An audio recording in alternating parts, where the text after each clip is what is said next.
It's the first word.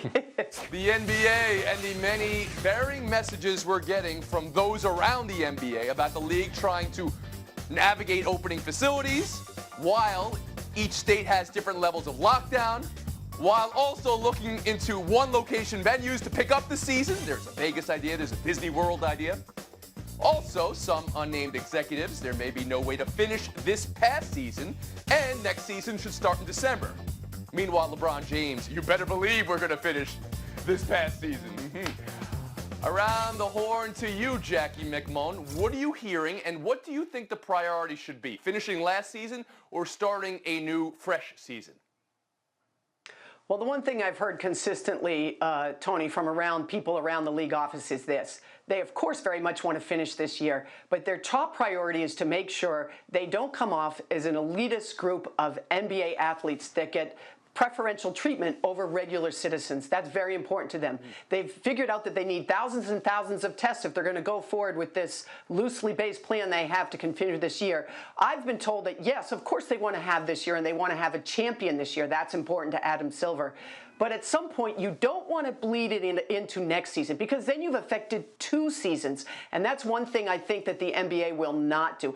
The December thing, they've been talking about that for years, starting in December. So that's almost irrelevant to this. So it sounds like you think the priority should be starting a new season, not finishing the last season. Frank Isola, how does that strike you? On May 1st, to me, the priority is still finishing this season. We get into mid-June and they haven't opened up training camp, then we'll have a different discussion. I do think it's interesting that LeBron James, the most powerful player in the league, said we're not canceling anything. He has more to lose than any single player in the NBA. This is a great opportunity for him to win a championship. And when it comes to the testing, remember, the NBA, I don't think, wants to be the first major league to dip their foot into the pool. Maybe that'll be baseball, because when the Nets tested positive, including Kevin Durant, everyone on the team got tested. The mayor of New York was very critical about that. The NBA doesn't want to go down that public relations road. So you believe that there's a real sensitivity there as well. Pablo, Torre, let me bring you in here. What should the priority be? Should it be finishing the last season or starting the next season?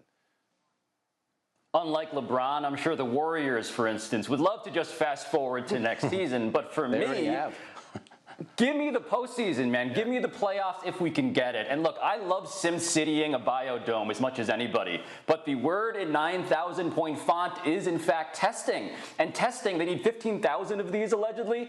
They say they can get it. They just won't get it because the public health concern, when it's not widely available, is too great. And so it's not up to anybody involved in all of these very detailed plans. It's up to our national healthcare infrastructure. And if we're betting on that, yeah, I'm going to bet the later term as opposed to the nearer. Jackie, I accept your representation on starting a new season fresh, but how much fun would a tournament like, an 8-9 matchup to finish the last spots into the playoffs, and then play a tournament with 16 teams to finish last season so we can get a champion? Well, I think those are all interesting things. The question is the runway too short to do it? What I'm fascinated about, and Tim Bontemps and Brian Windhorst wrote about this in detail, is the idea of sequestering everybody in Vegas or sequestering everybody at Disney World. We know those 2 places have facilities that can make that happen. How do you keep them quarantined? Do you keep the families in? Do you keep the families out? All of these plans are just fraught with difficulty. They are, but you got to have a champion from last season, don't you? Thanks for watching ESPN on YouTube. For live streaming sports and premium content, subscribe to ESPN+.